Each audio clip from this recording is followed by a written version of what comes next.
अभी तक हमने समझ लिया कि रामायण जो है हर मनुष्य की आंतरिक यात्रा, मतलब अपने आप को ही पहचानना, अपने दुर्गुणों को दूर करना। 1 मिनट के लिए हम इसको एक साइड में रख के, कहानी में मानवीकरण किया गया है, पर्सोनिफिकेशन है। रावण तो ब्रह्मा जी के मानस पुत्र थे, ऋषि के पुत्र थे, फिर इतने प्रकांड पंडित थे, फिर ये निकृष्ट कर्म उन्होंने क्यों किया? किसने? किस? रावण, रावण ने? सीता को हरने का जो निकृष्ट कर्म है, मतलब हमने कहानी के रूप में हमने जो पढ़ी है कहानी, हाँ। उसमें अगर रावण को देखें तो वो ऋषि के पुत्र थे और मतलब ब्रह्मा जी के मानस पुत्र थे। तो इतने प्रकांड पंडित और वेदों के ज्ञाता होने के बावजूद भी हाँ। उन्होंने स्त्री हरण करने का जो दुष्कर्म किया, तो वो कैसे, तो मतलब उसको कैसे एक्सप्लेन करेंगे? है कि आपने रावण को तो चलो समझ लिया कि ये ईगो है, हमारा देहाभिमान है, हम शरीर, हम अपने आप को शरीर समझे बैठे हैं, ये रावण है। पर आपको अभी ये नहीं मालूम है कि रावण के जो पिता हैं और जो रावण के दादाजी हैं वे कौन हैं?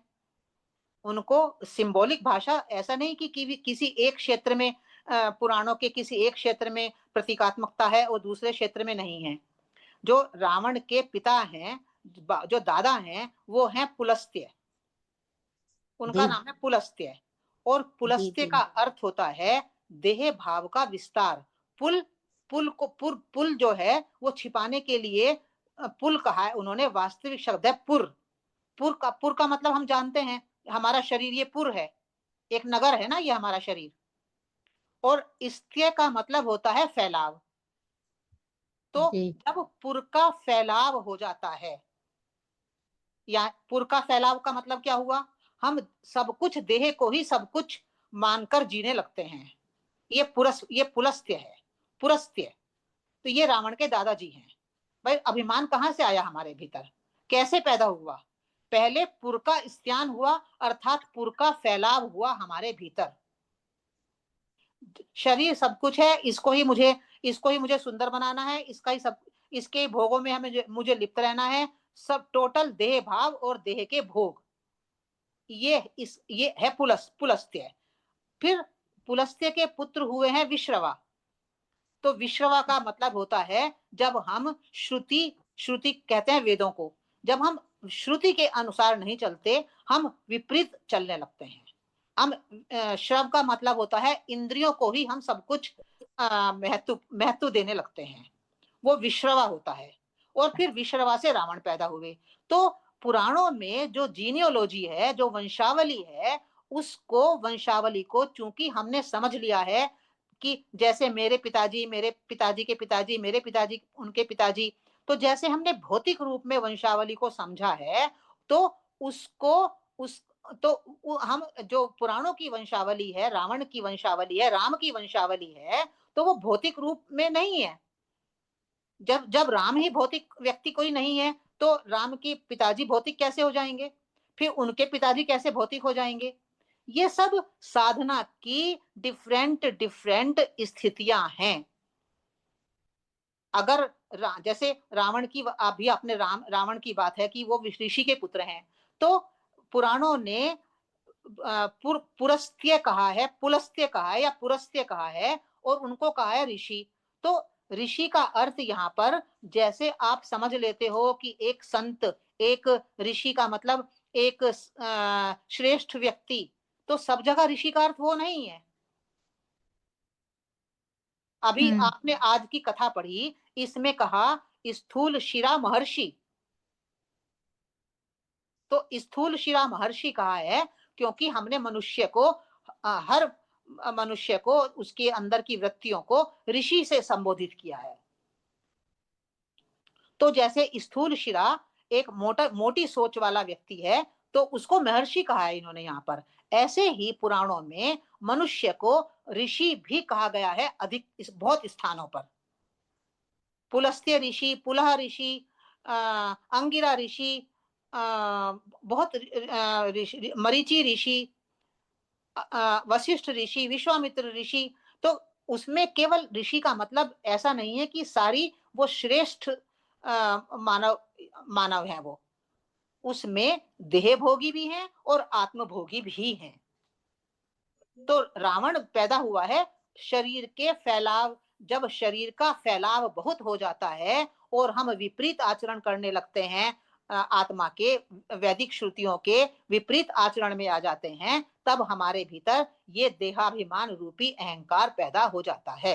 देहाभिमान रूपी अहंकार का मतलब है हम अपने भूमिकाओं को ही अपना वास्तविक स्वरूप समझ लेते हैं, उसमें आसक्त हो जाते हैं। मैं माँ हूं, मैंने माँ को सोच लिया कि मैं माँ ही हूं। मैं माँ मेरी एक भूमिका नहीं है, मैं माँ ही हूं। तो बेटे ने अगर कुछ गलत कह दिया, कुछ ऐसा कह दिया, मैं हर्ट हो गई। तो हर्ट क्यों हुई? मैं माँ अपनी भूमिका में आसक्त होने के कारण हर्ट हुई।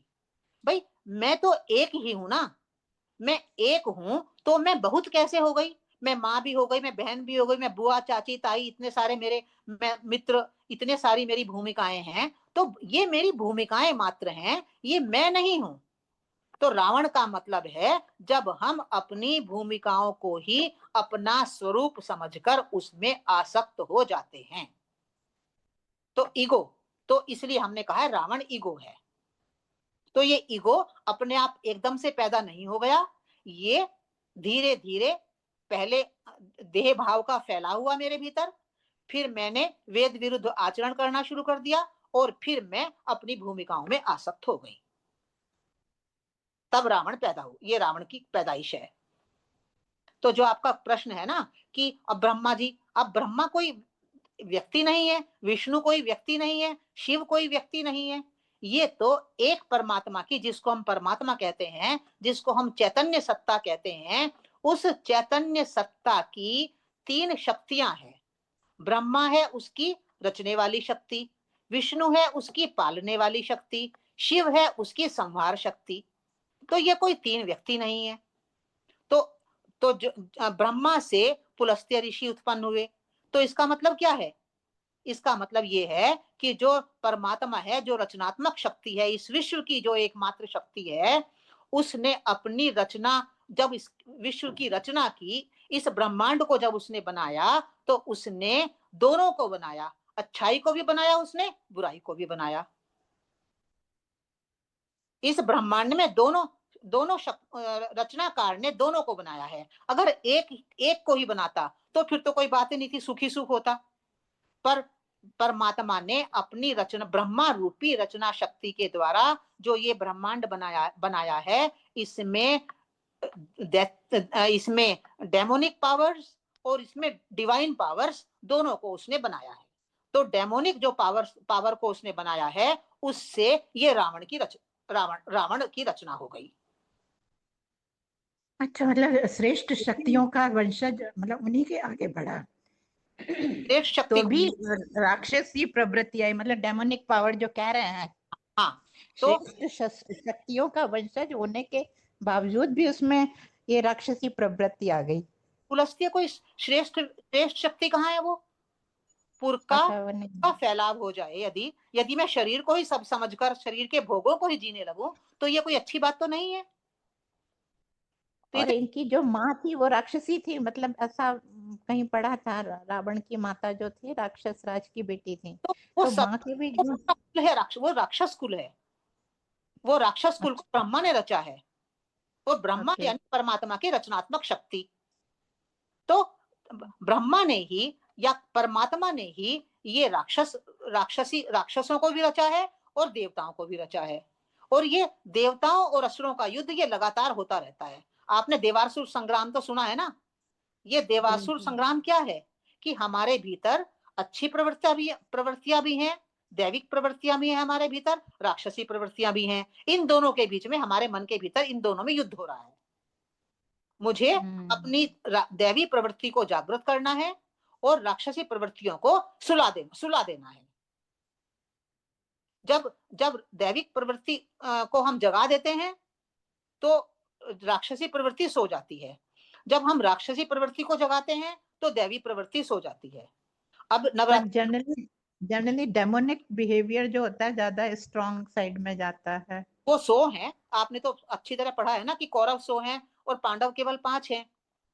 तो असुरों असुरों की संख्या अधिक होती है, और जो देवी हैं उनकी संख्या कम होती है, पर देवी उन असुरों के ऊपर कितने भी हों वो विजय प्राप्त करती है।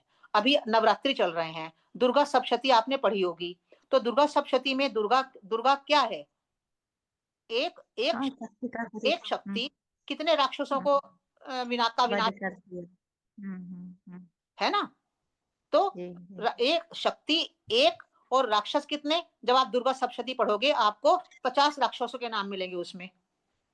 ये मधु कैटभ और महिषासुर, शुंभ निशुंभ, महिषासुर तो मोटे-मोटे महिषासुर मोटे-मोटे राक्षस हैं, बड़े-बड़े राक्षस। इनके साथ में 50 राक्षस और हैं।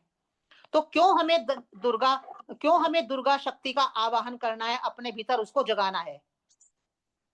यदि हम दैवी शक्ति को जगाएँगे, तो जो हमारी राक्षसी शक्ति है, वो डोरमेंट हो जाएगी। वो हुँ, सुषुप्त हुँ। स्थिति में चली जाएगी। जी, जी। अगर हम राम को जगा लेंगे अपने भीतर, तो जो रावण शक्ति है, जो राक्षसी शक्ति है, वो डोरमेंट हो जाएगी, सुषुप्त स्थिति में चली जाएगी।